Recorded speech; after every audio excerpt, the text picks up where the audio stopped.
three panelists, which I'll introduce starting this way. So this is Zoe Matties. Zoe is a program manager with Roche Canada, a very significant Canadian Christian environmental organization. Zoe finds a lot of pleasure in walking in forests.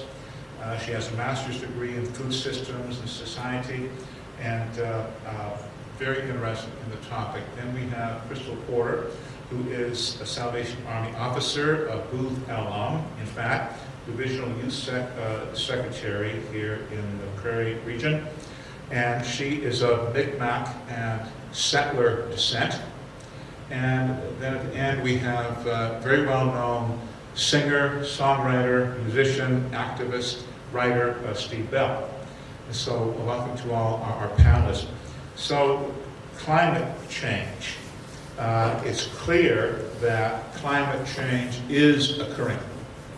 Science and observation tell us that change, some of it dramatic, is in fact underway.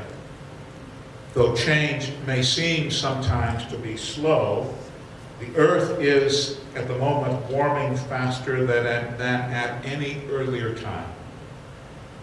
Changes to weather are different than what they have been in many parts of the world in the past. There is desertification, drought, flooding, violent storms, changes to agriculture, fires, rising sea levels, loss of forests and animal species that have not been observed before. There will certainly be in the future massive human migration, and in like the relatively near future, perhaps it's already happening. Humans will seek survival in tolerable conditions. Certainly there have been cycles of climate and weather in the past, and we are still, at the moment, actually coming out of an ice age, and there have been times in the past with much higher temperatures than what we see now. Where we are now located was once, as most of you will know, covered by what is called Lake Agassiz. Skeletons of mammoths and other creatures have been found in the polar region. It is, though, different now. There may well be, in the future, a more than 7 degrees Celsius global temperature rise, perhaps by or even before the year 2100. There will be more loss of habitat for humans and animals, changes to food supply, loss of animal species, loss of polar regions, massive social change, especially in the way of massive human migration, where people can simply no longer live where they've lived perhaps for centuries. We have known for 200 years that carbon dioxide is an insulator. It keeps heat on the earth. Humans have, by extracting and burning fossil fuels, added massively to carbon dioxide and to other gas levels like carbon monoxide and methane, for example, added these to the atmosphere. Greenhouse gases are simply overtaking normal solar radiation as a dominant influence on the planet. Consequently, the future to many people seems threatening. This is what's happening. All this, of course, needs many hours of careful thought and discussion, but we'll move to asking some questions of our panelists, and maybe I'll ask a question, and all three might say something about it. We'll kind of go around like that, if I'll start with you. So first question that I want to ask is, what are some good things that you, or people you work with, or organizations you work for, others you know, what are some good things that you're doing related to climate change? What's happened to you, and what are some good things you're doing? So. Sure, I can start. As you said, I work for Roche Canada as the Manitoba Program Manager, and we are a Christian environmental conservation organization. We work all across Canada, BC, Manitoba, and Ontario, and we're actually in 20 countries around the world doing science conservation work and environmental education. So I would say, the first thing I would say is that conservation science and conservation is climate action. We need the natural planet, the trees and the animals and the plants for our survival. We rely on them, and by protecting them and conserving them, we are both storing carbon and providing us with what we need in order to adapt to change. One of the specific programs that I'll mention is called Climate Stewards. It's a joint project that Roche is a part of, and it is a carbon offsetting program that works with, the one that Roche Canada is involved in,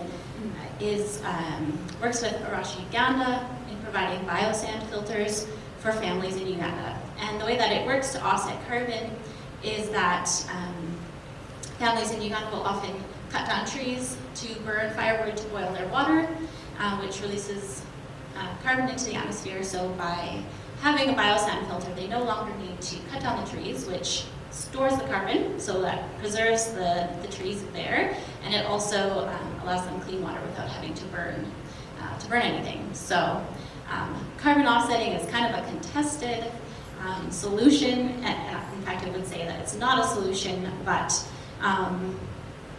it is one way that we are working towards solutions and working to protect some of those and conserve those natural places that we need. Thanks. Crystal, yeah, please. So I work for the Salvation Army, which is an evangelical Christian organization.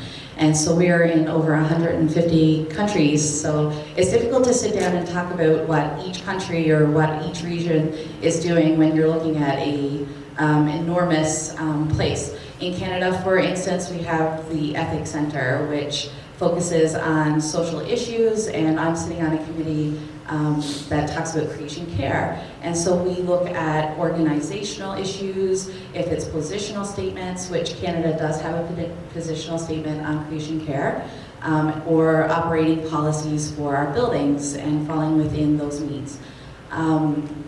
If you look at other countries, there are, take for example New Zealand, they have many discussions on environmental change, but they're actually looking and partnering with their indigenous peoples, so the Maori, and they're looking to the Maori for guidance on what they can do to properly care for the environment.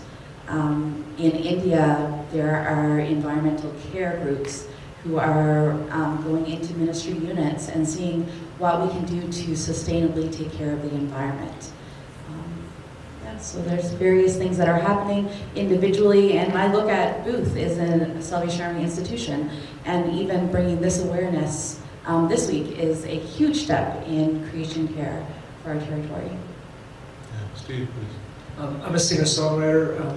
My sort of involvement right now is more, I kind of know my role, that whatever I sort of allow myself to entertain and ends up becoming part of my stories and my songs, and that has effects that are kind of unique to what I am able to do. And I sing a lot in communities that will be, I would say, Christian climate denying scenarios, but I'm allowed to say things that local pastors aren't, because I'm the only musician that's going to come in and then go away. And so I see myself and my role mostly about sort of poking at the armor a little bit and finding ways of getting people to consider something they might not have otherwise from another source. And then other than that, I just sort of getting involved in I just came with that from a meeting with Jeff Bishop Woodcroft. yeah, who learned to talk about getting involved in organizing with other people in terms of becoming a more public front for the issues. Thanks. A question that I wondered about a lot is given the reality of climate change, how long can things last before there are major changes that are going to result in things like perhaps quite massive human migration? Sea level rises, which is happening in some island nations already, desertification that's happening in a lot of places. How long before there's major changes like that? Or has the world already passed a tipping point? Is it too late, actually, for a lot of things? So I'm not a climate scientist. I don't necessarily have the authority to answer those kinds of questions. I have read the IPCC reports, the International Panel on Climate Change, and I know they say that it's not very long, 10, 12, 7 years, something like that, which is can be incredibly distressing. I'm tempted to say that maybe isn't the most helpful question, because for me as a Christian, regardless of how long we have, I know what my task is, and my task is to live a Christian life and to ask myself, how am I supposed to live? So regardless of whether or not I have 1 year or 10 years or 20 years, I'm supposed to love God and love my neighbor as myself, and climate change is really an issue of loving my neighbor. Climate change affects the poorest, the most marginalized, and regardless of how much time we have, whether we've passed the tipping point or not, I know that my actions should be the same, to love my neighbor as myself, and that means that maybe I have to make some personal changes in my life, but yeah, it's more about what should I do right now. So that's very helpful, and Crystal and Steve, say what you want, but maybe you're suggesting, are you suggesting that a real issue is a moral issue? Absolutely, absolutely. As much or more than the climate change itself. It's like, what are you or what am I going to do? I think that climate change in our lives, is a spiritual and moral issue, and not necessarily an issue of environment, of of course, biodiversity loss and degradation and suffering. Those are issues, but I think it boils down to a spiritual and moral issue of what's causing the underlying problem. I definitely look at that and I want to mimic it, because it's totally true. I recently read a book, Salvation is Creation Healed by Howard Snyder, and he talks about this concept that in order for reconciliation to happen between us and God, it includes creation, and it's a major part. And I think about Major Ray, you wrote Conviction Matters, and you talk about the whole doctrine of the fall of man, and how a part of that is our abuse of creation, and how essential it is in order to reconcile our relationship with God, that's included. And it's an equal part in that relationship. And so I think essentially, it is a spiritual issue, a moral issue that needs to happen within our own spiritual lives.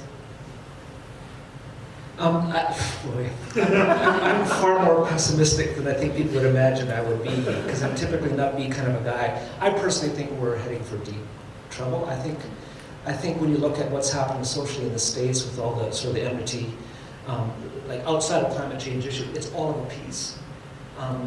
You look at Pope Francis's Laudato Si, or the ecumenical patriarch of the Orthodox Church has written extensively on climate change, and they're talking about how our care of the poor and climate change is all of the piece. It's all of that. It's all the same issue, right? So it is a moral issue. It's a spiritual issue. I tend to, the more I look and the more I sort of take the temperature of the churches that I'm singing in, and realizing how so many of them are not even having this conversation yet, at all. I've had this conversation with pastors saying, what are you guys doing in your church about this? And they're saying, oh, no, we're not. Like, it's literally, we're not having a conversation. So I think we're heading for a time of profound enmity between people, between us and creation. And I think for more myself, I'm thinking, how do I prepare my soul to be a Christian under conditions of extreme enmity? What does that look like? So as much as I want to work towards how do we, fight the issues so that we can ward off the worst, I'm also trying to prepare for what does being a Christian look like in that scenario, and how do I personally prepare to be Christ in that. But changes seem to be inevitable. There's someone who I think is well informed was saying to me recently in a group, said if everyone in Canada died today and therefore stopped burning fossil fuels at all, if Canada was suddenly empty, you know what difference it would make to the world situation? Essentially nothing. It'd be negligible difference if all of us died and weren't using fossil fuels at all today. That's how the situation looks. There's an Indigenous story that I was taught when I was in Labrador, And basically, it's a story told from the elders to the children that explains that one day, and it's been told for centuries, that one day there will be a time when the waters will be dirty. There will be a time when you can't see your neighbor. It'll be so clouded. And we need to remember our old ways. And the old ways, they'll come to us. They will travel up north to us. And we will teach them the old ways.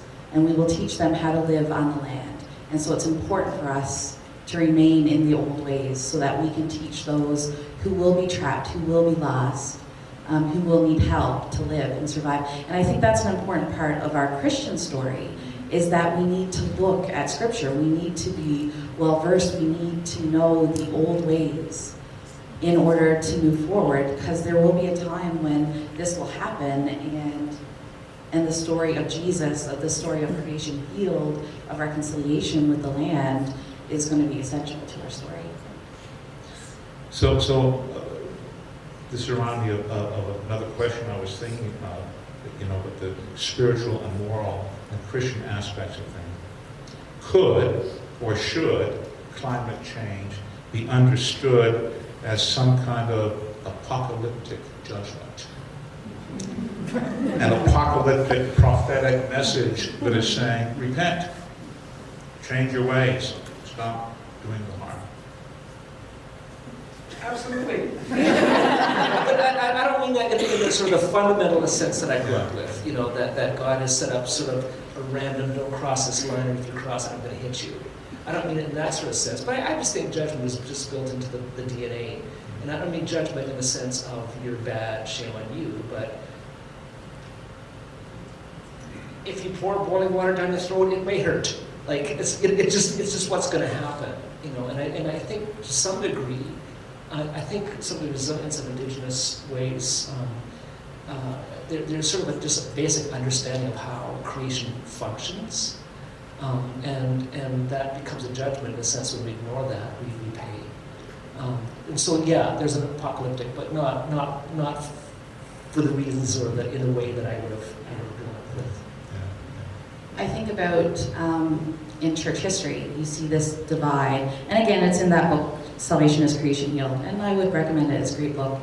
But it talks about this point in church history where focus was taken from the here and now and placed on heaven. And we can see that in our hymn books and all that kind of stuff. Focus is on heaven and getting to heaven and evangelizing.